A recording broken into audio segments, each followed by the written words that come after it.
Alors, comme je vous avais promis que cet après-midi, nous aurons une émission intitulée La pierre vivante. Et nous ne pouvons pas commencer notre émission qui est en caractéristique doctrinale et prophétique. Et j'aimerais d'abord que nous puissions prier avant de commencer notre émission. Même de là où tu es, incline ta tête, sois concentré et pour que nous puissions commencer par la prière. Prions ensemble avec moi. Père éternel, je te rends grâce. Je te bénis pour ce moment opportun que tu nous as donné cet après-midi. Merci pour la présence du Saint-Esprit. Nous t'invitons cet après-midi d'être avec nous. Ouvre nos entendements spirituels, parle à nos cœurs. Dans le nom puissant de Jésus de Nazareth, nous disons avec les anges, Amen. Oui, bien-aimé dans le Seigneur, cher homme de Dieu, cher serviteur de Dieu, toi qui es en train de nous suivre, que l'Éternel vous bénisse. Alors, je vous avais dit qu'aujourd'hui, nous allons partager un thème doctrinal sur la provision dans le ministère. La provision dans le ministère. C'est un thème très important et c'est un thème très capital que j'aimerais vous inviter, toi qui es en train de me suivre. Alors, pourquoi ce thème? C'est très important que lorsque nous sommes en train de servir Dieu, lorsque nous sommes en train de marcher avec Dieu, Dieu n'a pas juste besoin de gens qui vont lui servir. Mais Dieu a aussi besoin de gens qui vont lui servir, mais avec connaissance. La connaissance est très importante dans le ministère. La connaissance est très importante dans le sacerdoce. C'est très important de travailler avec puissance, avec autorité, avec tout ça. C'est très capital. Mais c'est aussi très important de travailler, de servir Dieu avec connaissance. Tu le sais, dans le livre de Osée, chapitre 4, verset 6, nous le connaissons tous, nous pouvons le lire. La Bible nous dit dans le livre de Osée, chapitre 4, verset 6, la Bible dit « Mon peuple est détruit parce qu'il manque la connaissance. Puisque tu as rejeté la connaissance, je te rejetterai et tu seras dépouillé de mon sacerdoce. » Amen. Alors, il est écrit que la connaissance est très importante. Dieu a dit, si tu négliges la connaissance, si tu rejettes la connaissance, Dieu va t'ôter du sacerdoce. Il va enlever le sacerdoce devant toi. C'est très important de servir Dieu avec la connaissance. Il y a aussi un autre verset qui me revient dans la tête, c'est dans le livre de 2 Rois. Je suis dans le livre de 2 Rois, chapitre 17. Est-ce qu'on peut lire ça avec vous? Nous sommes en train de parler sur l'importance de la connaissance avant d'entamer notre thème sur la provision dans le sacerdoce. Je suis dans le livre de 2 Rois. Oui, 2 Rois, chapitre 17. 2 Rois, chapitre 17, verset 26. 2 Rois, chapitre 17, verset 26. La Bible dit, « On dit au roi d'Assyrie, les nations que tu as transportées et établies dans les villes de Samarie ne connaissent pas la manière de servir le Dieu du pays. Il a envoyé contre elles des lions qui les font mourir parce qu'elles ne connaissent pas la manière de servir le Dieu du pays. Le roi d'Assyrie donna cet ordre. Faites-y aller l'un des prêtres que vous avez émenés de là en captivité, qu'ils partent pour s'y établir et qu'il leur enseigne la manière de servir le Dieu du pays. Un des prêtres qui avait été mené captif de Samarie vint s'établir à Bethel et leur enseignant comment ils devraient craindre l'Éternel. Bien-aimés dans le Seigneur, le verset qu'on vient de lire nous parle de ce qui est arrivé en Israël. Il y avait un moment où il y a eu la guerre et il y avait un roi qui était du pays de Syrie. Le roi est venu prendre en captivité les gens qui vivaient dans la ville de Samarie. Il a pris les gens en captivité pour les amener à Babylone. Il a pris les Babyloniens pour le placer à Samarie. Et la Bible dit que les gens qui étaient placés à Samarie, ils ont vu les gens adorer. Ils ont vu les gens servir. Mais tellement qu'ils ne savaient pas la manière dont le peuple Israël servait Dieu, ils ont commencé à imiter le peuple Israël, comment il servait Dieu. Et nous le savons tous, la Bible dit que celui qui sert Dieu, la bénédiction sera sur lui.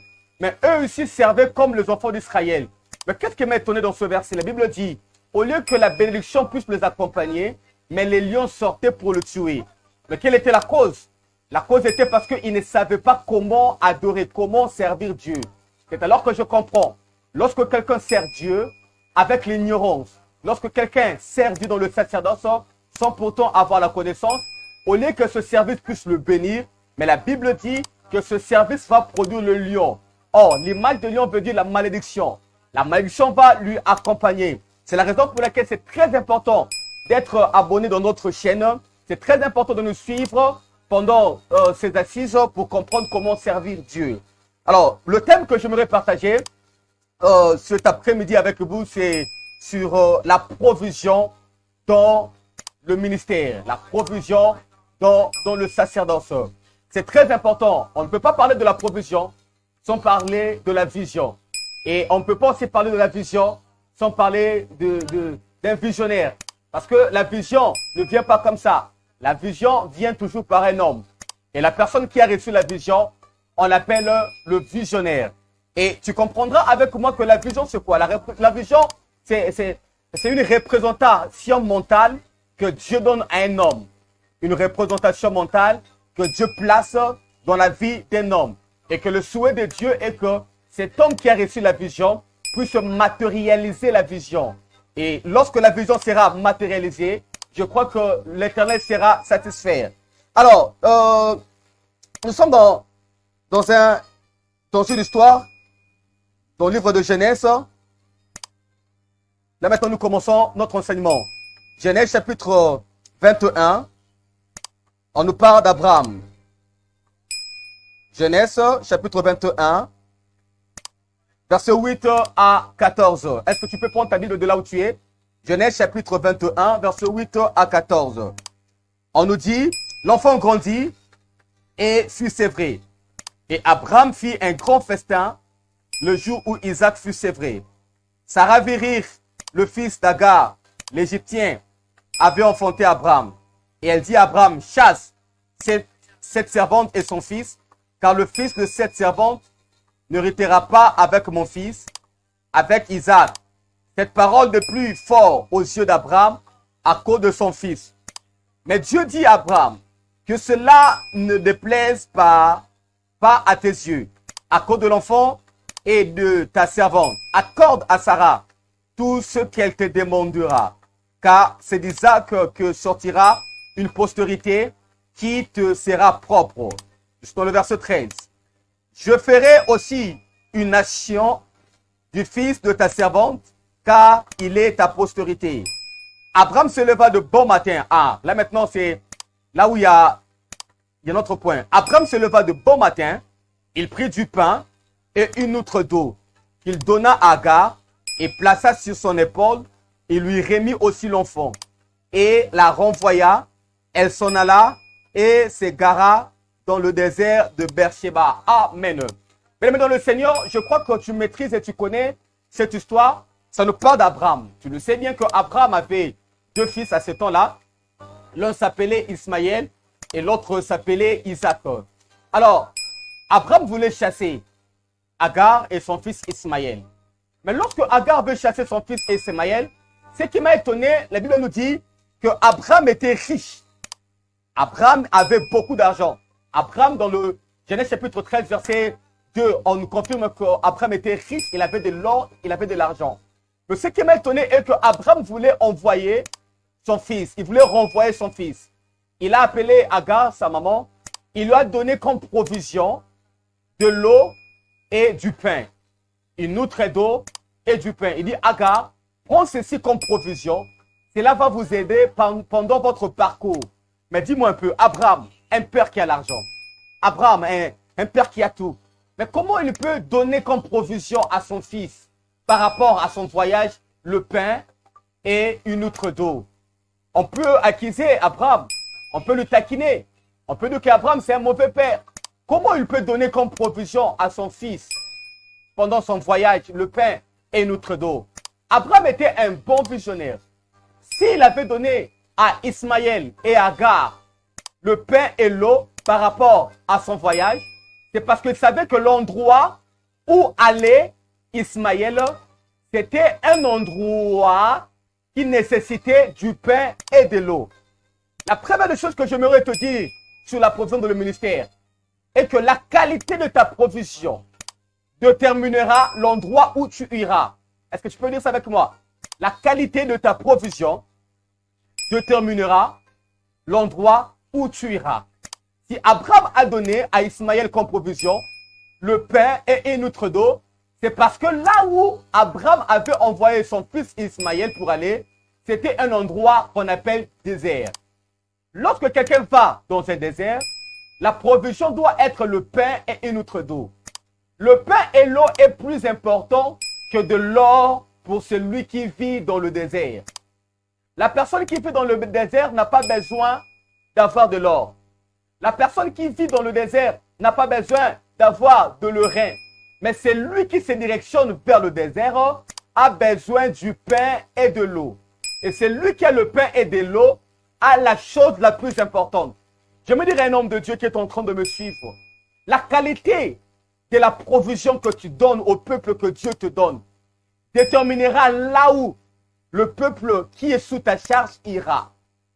Nous ignorons ces choses, mais c'est très important. Qu'est-ce que tu mets dans ta gibecière comme provision? Dis-moi, qu'est-ce que tu gardes comme provision? Je te dirai où tu iras. Abraham savait que j'envoie mon fils dans un endroit qu'on appelle désert. Voilà pourquoi je dois lui donner comme provision le pain et l'eau. Mais ce qui m'a étonné est que oui, Abraham a donné la qualité de la provision par rapport au voyage que son fils faisait. Mais ce qu'Abraham avait ignoré, il a donné une outre d'eau, une petite bouteille d'eau. Il ne savait pas que la quantité aussi est très importante.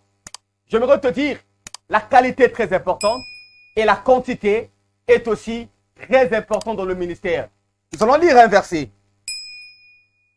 Un verset qui va nous aider. Là, c'est l'histoire de Élie. Je suis dans 1 roi.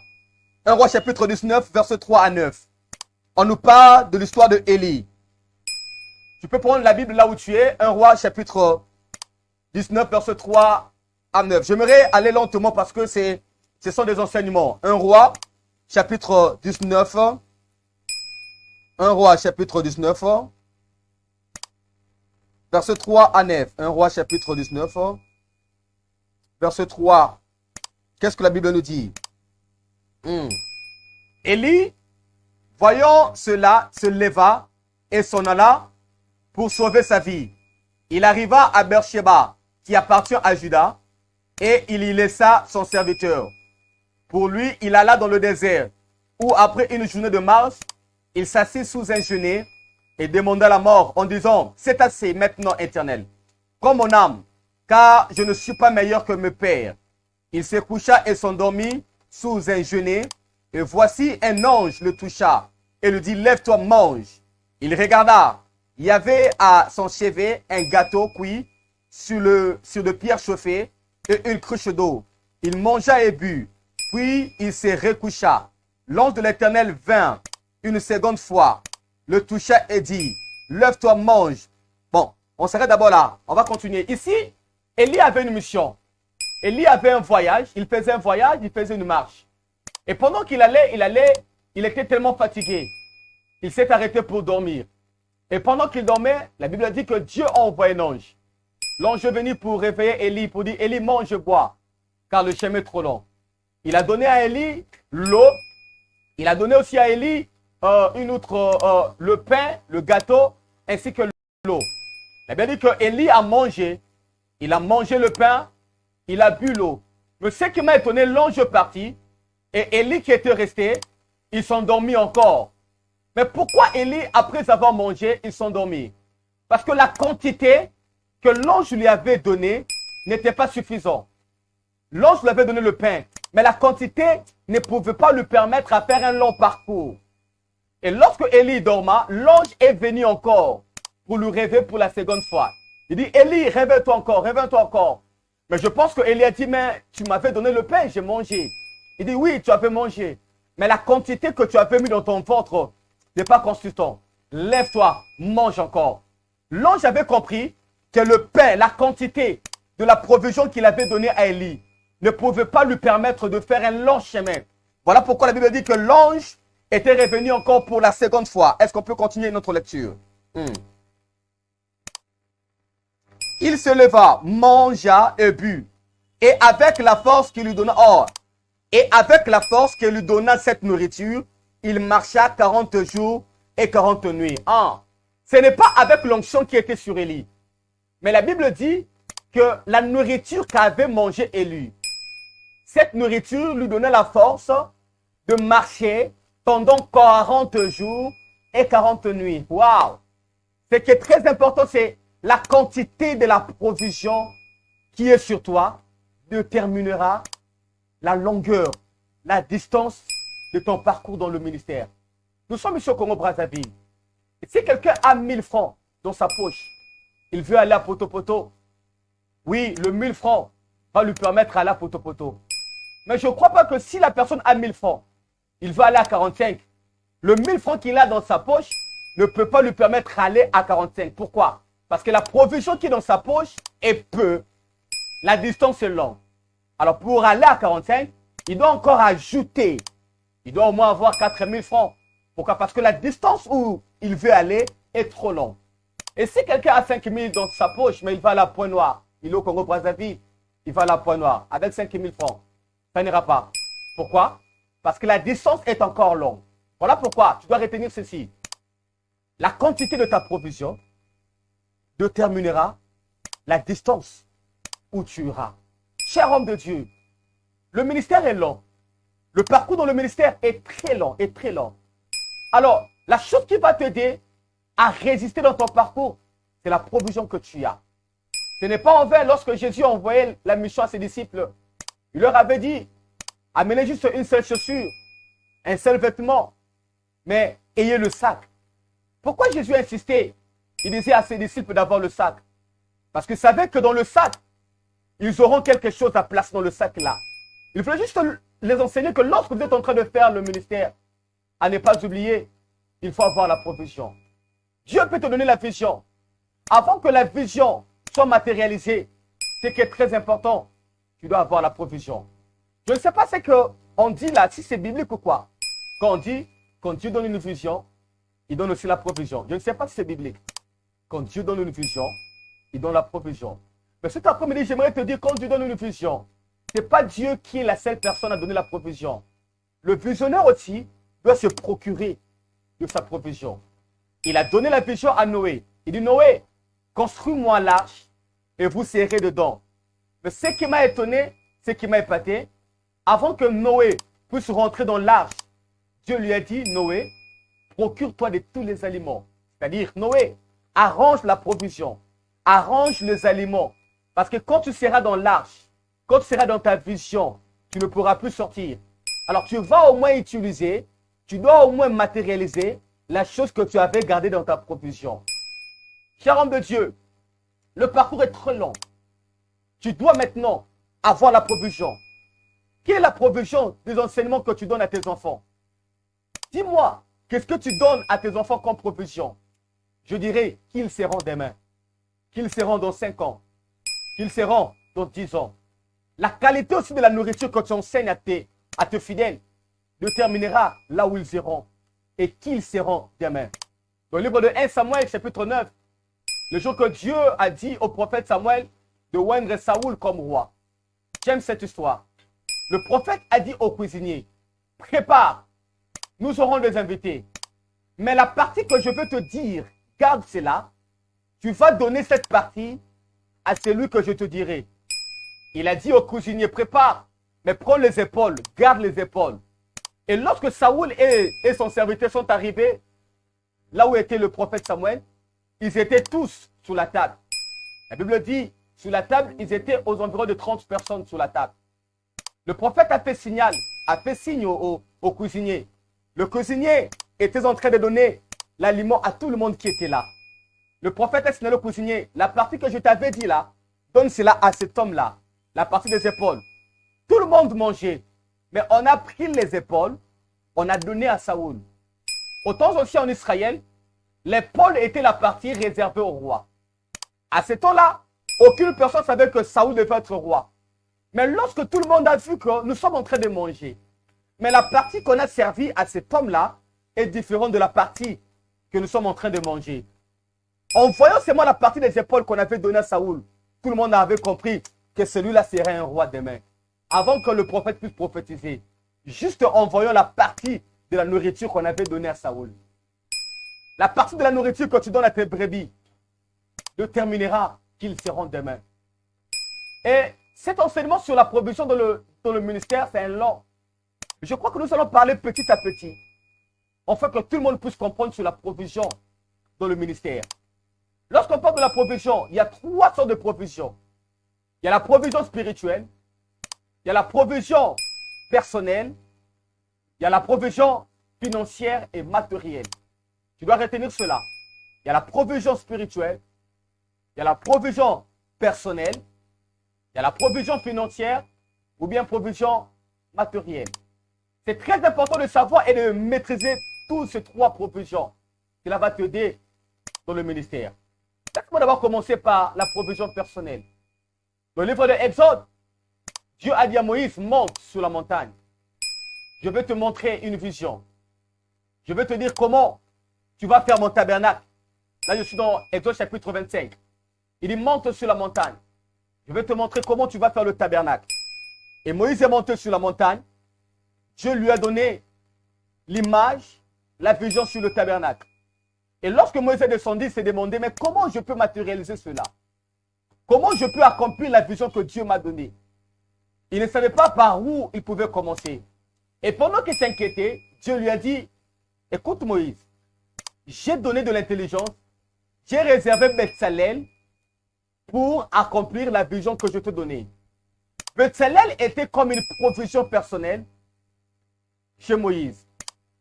Il y a des gens, il y a des personnes que Dieu établit pour que notre vision soit accomplie. Des gens là sont de provision. C'est grâce à eux que la vision que Dieu nous a donnée va accomplir. Alors, homme de Dieu, s'il y a de telles personnes dans ton ministère, investis en eux. Enseigne-le. Équipe-le. Même si aujourd'hui, ils ne sont pas encore utiles. Mais étant donné qu'ils sont de provision pour toi, demain, ils seront utiles pour toi. Et d'ailleurs, l'importance de la provision n'est pas seulement au présent. Quand quelqu'un a l'argent, il fait la provision. Il ne peut pas utiliser la provision aussitôt au présent. Non, non, non, non, non. L'apport, l'importance de la provision, ce n'est pas au présent. L'importance et l'apport de la provision, c'est au futur. La provision, on l'utilise, c'est lorsqu'on est KO.